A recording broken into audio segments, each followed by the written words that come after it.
Tempestade de Guerra, capítulo 34. Call. Caio como uma pedra.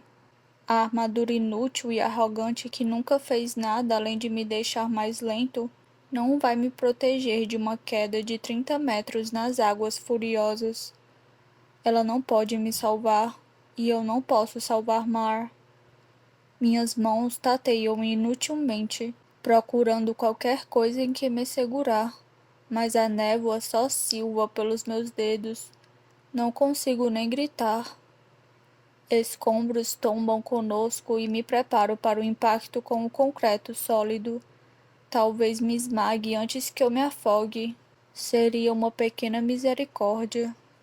Procuro por ela enquanto o rio sobe para me encontrar. Alguém me segura pela barriga, braços me apertando com tanta força que o ar escapa dos meus pulmões. Minha visão escurece. Talvez eu esteja desmaiando. Ou não. Grito enquanto o rio, a névoa e a ponte em ruínas desaparecem, tragadas pela escuridão. Meu corpo todo se contrai, tenso. Quando acerto algo sólido, acho que meus ossos vão virar pó, mas nada se quebra. Eu não sabia que reis gritavam desse jeito. Meus olhos se abrem e encontro que Lorne Warren em cima de mim, com um sorriso simpático no rosto pálido. Ele me oferece a mão e a aceito, agradecido, deixando que me levante. A teleportadora de Montfort fica olhando enquanto arfa levemente em seu uniforme verde. É quase tão baixa quanto o mar e me cumprimenta com um aceno breve. Obrigado. Engasgo, ainda tentando entender como sobrevivi. Ela dá de ombros. Estava apenas seguindo ordens, senhor. Será que algum dia vamos nos acostumar com isso? Mar diz a alguns metros de distância, ainda de joelhos. Ela cospe um pouco, o rosto esverdeado. A oficial Arezzo, que teleportou o Mar, olha para ela com um sorriso sarcástico. Preferia a alternativa? Mar só revira os olhos, então olha para mim e estende a mão, pedindo ajuda. Pego-a de um lado, que Lorne a pega do outro e a levantamos. Ela limpa a terra do uniforme da cor vermelho-sangue da Guarda Escarlate, ao menos para se ocupar. Está tão atordoada quanto eu, embora deteste demonstrar. Acho que ninguém se acostuma a ser tirado das garras da morte, por mais vezes que aconteça. Quantos caíram? Mar pergunta, ainda sem erguer os olhos. Mordo o lábio e olho ao redor, avistando alguns guardas Lerolan que se recuperam ao nosso lado. Havia centenas de soldados em cima da ponte, mas ainda embaixo dela, e os teleportadores têm seus limites. Meu estômago revira diante do significado disso. Rangendo os dentes, me oriento e percebo que estamos de volta à ponta da praça, junto às tropas de Farley que agora fortificam um penhasco rapidamente. À frente delas, sobrou apenas o esqueleto da ponte de Erkion, desmoronada no centro, com o rio fervilhando embaixo. Um dos navios de Lakeland está preso, afundando sob o peso de um dos suportes da ponte, que caiu como uma árvore em uma tempestade, esmagando o casco de aço, pesado demais até para as rainhas de Lakeland. Por causa da névoa, não consigo ver a margem oposta da ponte, e só me resta torcer que a maior parte das minhas forças tenha conseguido chegar ao outro lado. Não tínhamos um grande exército, mas qualquer vida perdida é mais um peso sobre meus ombros. Sinto como se o fardo já fosse esmagador, ainda que a batalha esteja longe de acabar. Mar se coloca ao meu lado, olhando para a outra margem como eu. Seus dedos se entrelaçam aos meus por um segundo antes de ela os afastar, relutante. Preciso ir atrás dele. Ela sussurra. Por mais que eu queira ajudá-la nessa missão, não posso. Teria que deixar minha avó no comando ou Julian.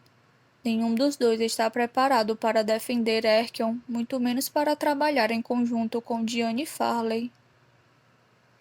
Vai, digo a Mar, coloco as mãos em suas costas e com um forte suspiro dou um leve empurrãozinho nela. Encontre meu irmão e o mate. Acabe com isso. Era eu que deveria fazer isso, deveria ter coragem para tanto, mas não consigo. Não aguento o peso de matá-lo. Não, Maeve. Ela parte, acompanhada por Killorn. Fecho os olhos e respiro longa e tremulamente. Quantas vezes tenho que dizer adeus a ele? Quantas vezes já o perdi? O rio! Alguém berra.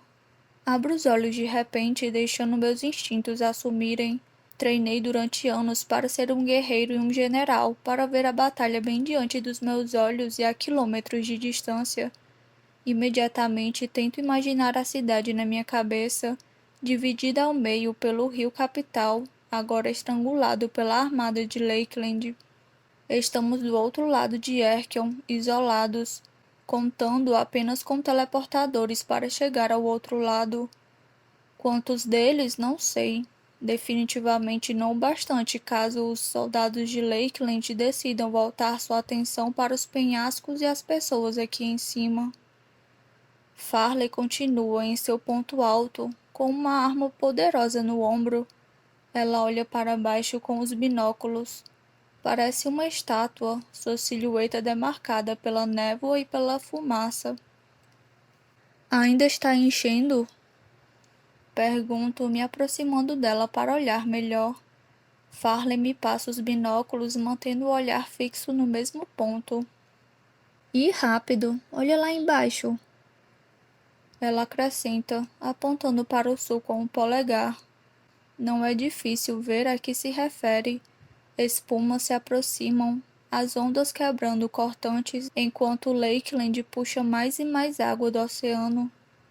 O rio cresce em um ritmo constante, solidificando-se numa barreira de água como uma única onda contínua de 6 metros de altura. Eu poderia apostar que o rio subiu pelo menos 10 metros até agora, e está prestes a subir muito mais. Apesar das fortificações da Guarda Escarlate, os penhascos sofrem estragos, pedaços de rocha caindo conforme mais uma salva de mísseis os atinge em cheio. Desvio erguendo o braço para bloquear os destroços. Farley apenas vira a cabeça. Julian e Sarah Connors estão dirigindo a enfermaria no quartel. É melhor avisar os mensageiros. Instruo, observando os soldados se afastarem dos penhascos, os rostos ensanguentados. E Annabel? Ela pergunta, se esforçando para manter a voz neutra. No comando de guerra. Com Samus? Hesito pensando no que Evangeline me contou antes da coroação, que Julian e Annabel estavam conspirando para matá-lo, para tirar Rift da equação, e talvez nos comprar um pouco de paz com o cadáver dele. Se esse for o preço, não vou impedir. Talvez. É tudo que consigo dizer antes de mudar de assunto. Qual é o seu plano? Diana Farley nunca foi de atacar sem algum tipo de ideia. Talvez até uma carta na manga, muito menos tendo alguém como Davidson a apoiando, sem mencionar toda a Guarda Escarlate. Vocês têm um, certo? Talvez. Ela responde. E você? Estamos tentando bloquear a armada, talvez encurralar Lakeland para forçar um cessar-fogo. Mas as rainhas ninfóides são invencíveis na água. Será? Farley estreita os olhos para mim. Acho que Iris deu um belo susto em você em Arbor Bay. Tento não pensar nisso. no peso esmagador da água me puxando mais rápido do que eu achava possível. Pode ser. Bom, nesse caso, vamos retribuir o favor. Certo, vou levar alguns oblívios e teleportadores para ver se conseguimos. Para minha surpresa, ela faz que não. Coro espantado com a negativa. Não é preciso, Farley diz, tirando os olhos de mim. Ela ergue o rádio e gira o botão para pegar outro canal. Primeiro-ministro, como está a situação do seu lado? Ouço ecos de disparos do outro lado da linha quando o Davidson responde. Aguentando firme por enquanto, alguns soldados de Piedmont tentaram escalar os penhascos, mas não esperavam nos encontrar. Nós o mandamos de volta. Imagino os soldados de Piedmont, de roxo e dourado, caindo da margem, despedaçados pelas tropas sanguinovas. E do seu lado, general? Davidson devolve. Farley sorri. Estou com um calor mais racional aqui comigo, enquanto Barrel vai atrás do outro. Primeiro-ministro, digo no rádio. Tenho algumas centenas dos meus prateados ao longo das ruínas da ponte e ainda lutando lá embaixo nos navios. Pode dar cobertura a eles? Posso fazer melhor que isso. Vou mandar meus teleportadores para lá agora mesmo para tirá-los da água. Ele responde. Os meus também. Farley continua. Peguem o máximo que conseguirem antes que a situação realmente saia de controle. Olho para ela com a testa franzida. Mais uma onda de navios? Seu sorriso se abre. Algo do tipo. Agora não é o momento para surpresas. Parece que você esqueceu do que somos capazes. Ela ri baixo. É estranho vê-la rindo com a guerra e a destruição como pano de fundo. Tínhamos de esperar até a água estar alta o bastante. Para nossa sorte, aquelas rainhas ninfóides tiveram o maior prazer em fazer a parte delas.